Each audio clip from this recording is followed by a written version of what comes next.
Obra Jornada dos Anjos, de Sandra Carneiro, pelo Espírito Lúcius. Capítulo 30. Fim da reunião. O grupo de eclesiásticos se dispersou aos poucos, ficando Núbio e seus servidores a conversar. Um deles perguntou: Sigismundo é dos nossos? Núbio fitou e respondeu seco: É completamente dócil a nós, faz parte do nosso grupo. Então, tudo segue conforme o seu planejamento, não é? Sim, logo calaremos Jan Hus e todos os outros que ousarem erguer-se contra nós. Enquanto falavam, outro espírito a serviço das forças das trevas adentrou a sala. Após breve cumprimento, dirigiu-se a Núbio. Um de seus escravos está agitado. Creio que forças da luz lhe influenciam o pensamento, causando verdadeiro tumulto. Precisa vir depressa. Se não fizermos algo, ele poderá ser arrebatado contra nós. É só ele conseguir despertar um pouco os seus sentidos que poderá ser levado. Sem se alterar, Núbio orientou seus servidores: permaneçam aqui, atentos à situação. Vou até nossa cidade ver de perto o que se passa com Constantino e logo retorno. O grande imperador romano, que ao deixar o corpo físico, fora de imediato subjugado por aqueles a quem entregara seus pensamentos e sentimentos enquanto encarnado, jazia em estado penoso. Quando se percebeu presa das entidades perversas, compreendeu que desperdiçara a preciosa oportunidade na terra. Entretanto, o arrependimento durou pouco. Logo Núbio dominou mentalmente e desde então Constantino permaneceu como um zumbi. Com a vontade controlada, era levado para onde o bando bem quisesse e obedecia às ordens do poderoso aliado de outros tempos. A consciência, ainda que amordaçada, não estava adormecida e sua vida interior transformou-se em verdadeiro tormento de remorso, dor, lamento, conflitos constantes, o que não lhe permitia entregar-se de todo ao serviço de Núbio. Este, sondando-lhe as emoções e os pensamentos mais profundos, sabia das suas fraquezas e não lhe dava grandes responsabilidades, tampouco o deixava sozinho, para que não fosse de súbito arrebatado pelos enviados de Deus. Queria dominar-lhe por completo o coração, para que pudesse fazê-lo reencarnar sob seu controle absoluto. Ao aproximar-se, sentiu o envolvimento das energias benéficas que eram direcionadas ao escravo, e vendo-o dormindo, indagou ao que dele cuidava. Fê-lo dormir? Sim. Tão logo pressentimos as energias a envolvê-lo, teve ímpetos de sair. Foi a custo que o entorpecemos. No entanto, ainda não o pudemos fazer dormir profundamente. Ele continua com sono leve e de quando em quando desperta para, sob nosso influxo, voltar a dormir. Com a força de seu pensamento, Núbio emitiu pesada energia sobre Constantino, que aos poucos, como se vencesse uma resistência interior, acalmou-se lentamente e adormeceu de modo tão profundo que parecia estar morrendo outra vez. Depois de demorada e trabalhosa operação, o servo de Núbio indagou: Agora vai custar a acordar? Espero que sim. Se algo ocorrer, mande-me chamar depressa. Não quero perder esse homem de vista. Ele pode nos ser muito útil, mas não temos conseguido controlá-lo por completo.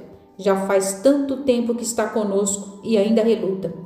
Fitando Constantino, Núbio explicou: Não somos apenas nós que o queremos. Outros também não desistem dele. Por isso, nossa luta é grande. Mas somos pacientes e vamos insistir. Ele ainda haverá de nos servir muito. Enquanto isso, em Praga, dominado pelo desejo de tirar Jan Hus do caminho, Boris empreendia verdadeiros sacrifícios. Ausentava-se com frequência do mosteiro, viajando e buscando recursos através de contatos com vários representantes do poder político e religioso, para que pudessem eliminar a influência, no seu entender perniciosa, que Jan exercia sobre o povo. Embora o visse pouco e não tivesse oportunidade de ficar perto dele, Verônica seguia, cultivando planos de vingança. Depois da notícia da morte do pai, fechou seu coração para todos os sentimentos de amor e compreensão, permitindo que o ódio e a revolta tomassem posse de seu ser. Foi sem sucesso que George acercou-se da filha por diversas vezes, tentando relembrá-la do passado e de seus propósitos de reconstrução. Nos momentos em que era divertida durante o sono físico, chorava muito e não dizia nada. Já quando despertava, mesmo que trouxesse leve impressão dos encontros com a mãe, deixava-se dominar pelo ódio e ligava-se mais e mais às entidades espirituais que desejavam destruí-la. 2 anos se passaram e os planos de Núbio eram tecidos pacientemente. Em colônia espiritual próxima ao orbe terrestre, Constância conversava com Angélica. Ela deve chegar a qualquer momento. É aguardada com ansiedade. Como sempre, sua presença entre nós é motivo de alegria, aprendizado e muito crescimento.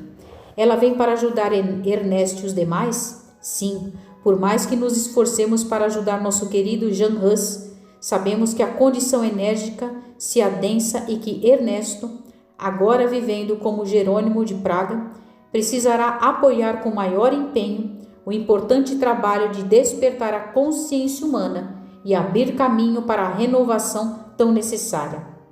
As duas conversavam quando sentiram um agradável bálsamo que se espalhou por toda a parte. Constância ergueu-se e disse: ela chegou. Ambas saíram e logo encontraram Elvira e outros espíritos de elevado patamar espiritual que acabavam de chegar de capela. Abraçaram-se com o amor fraterno que os unia de longa data. Angélica exclamou: como é bom vê-la, Elvira! Há pouco comentava com Constância como nos faz bem sua presença. Sorrindo com serenidade, o esclarecido espírito comentou: vocês são muito generosas. Sou eu quem fica feliz em poder contribuir de alguma forma. Agora, preciso que me ponham totalmente a par da situação.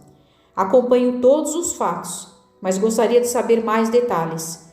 Percebo o ambiente asfixiante que se estende por todo o planeta. Constância balbuciou com tristeza na voz. A luz do verdadeiro evangelho está apagada. Minhas queridas irmãs, confiemos em Deus. O Pai jamais nos abandona, por um único segundo sequer. Não obstante tenhamos de sofrer as consequências de nossos atos, Ele nos acode e nos ajuda. Tão logo desejemos receber amparo e orientação. Depois de longa e prazerosa conversa, o grupo combinou partir ao anoitecer. Antes de se separarem, Elvira fitou Constância e comentou: você me parece preocupada. Com um sorriso discreto, ela respondeu: estou um pouco, mas não quero pensar em minhas preocupações. Temos muito trabalho a fazer. Fale, por favor, o que a preocupa? A outra insistiu. Gostaria muito de ajudar Constantino. Ele ainda está em poder das trevas? Sim. Mesmo que nos esforcemos, não conseguimos encontrá-lo, muito menos fazê-lo abrir-se para receber ajuda. E Licínio está na terra? Sim, e muito em breve substituirá o Papa Alexandre. Entretanto, seu coração está completamente endurecido. Não conseguimos tocar-lhe, nem de leve as emoções. Com a voz embargada, ela calou-se. Vendo as lágrimas que desciam pela face de Constância, Elvira a abraçou para fortalecer-lhe o coração. Depois assegurou: vamos empreender novos esforços para encontrar Constantino. Quem sabe a hora de resgatá-lo não está próxima? Anime-se, Constância.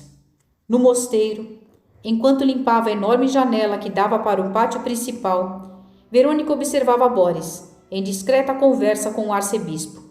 Parecia confabular algo importante, pois ela notava o ar grave no rosto dos dois. Ao mesmo tempo, devia ser alguma coisa que desejavam esconder, pois de quando em quando olhavam em volta para ver se estavam de fato a sós. Ela pensava: de certo estão tramando algo de ruim. Nada de bom pode vir desse homem digno e mau. Continuando a limpeza e a observação, ela recebia forte influência de entidades espirituais que a circundavam. Ele não merece viver, é muito mau. Tem de pagar pelo que fez os outros sofrerem.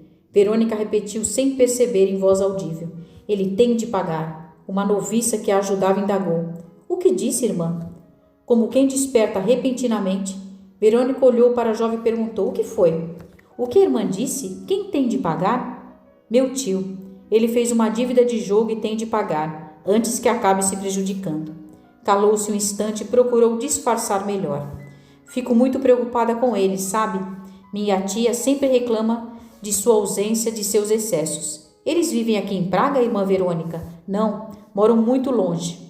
Vez por outra, minha tia me escreve e fico sabendo de seus problemas. Entendo. E tem parentes aqui em Praga?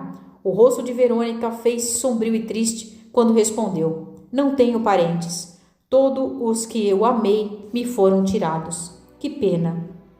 A noviça continuou limpando e depois, virando-se para Verônica, comentou: ainda bem que tem sua tia, não é? Pelo menos tem alguém para se dedicar a se ocupar. Isso ajuda nos momentos difíceis. Quando estamos muito tristes, voltar a atenção para aqueles que mais do que nós precisam de ajuda nos faz esquecer um pouco nossos problemas. E sendo úteis, conseguimos ficar um pouco mais felizes. Sinto isso toda vez que estou no orfanato. Aliás, na próxima semana teremos uma missa especial em homenagem ao Padre Thomas, pelo aniversário de sua morte. Ele foi um dos fundadores da instituição e as crianças não o esqueceram. A senhora não poderia ir?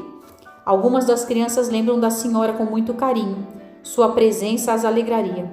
Enquanto escutava a noviça, Verônica recordava as tardes alegres que passara em companhia do pai e das crianças. Agora, lhe parecia que aqueles haviam sido os melhores momentos de sua vida. Quando os vivera, não percebera como era feliz, aprisionada pela ideia fixa de fugir, de sair daquela situação. Seus olhos ficaram turvos pelas lágrimas que lhe corriam pela face. Estava ainda envolvida pelas suaves lembranças quando Boris a interrompeu. Irmã Verônica, perdida outra vez em sonhos juvenis, não quero vê-la sonhando acordada por aqui. E olhando para a noviça concluiu: é um péssimo exemplo para as aprendizes. Os veteranos têm de dar o bom exemplo. Acorde. Verônica deteve o ímpeto de voar-lhe ao pescoço ali, diante de todos, e baixando a cabeça respondeu: sim, santidade, tem toda a razão. Vou me recolher ao término do trabalho e me penitenciar por este erro. Isso, minha filha, reze e se penitencie, para que Deus tenha piedade de sua alma e a perdoe. Verônica respirou fundo e disse: que Deus tenha piedade de minha alma, padre. Ele já se afastava quando Verônica foi ao seu encontro e indagou: Senhor, preciso muito lhe falar. Quando poderíamos conversar com calma? Boris, desconfiado, respondeu: estou viajando hoje para Pisa. O Papa João XIII acaba de assumir o lugar de Alexandre V e vou, com pequena comitiva, participar da cerimônia de posse do novo pontífice. Estarei ausente pelas próximas semanas. Quando regressar, verei se terei algum tempo disponível. Obrigada, Padre Boris. Verônica viu o primo se afastar e desaparecer no corredor. Boris, envolvido com o objetivo de afastar Jean Hus de suas atividades, demorou cerca de 2 meses para retornar.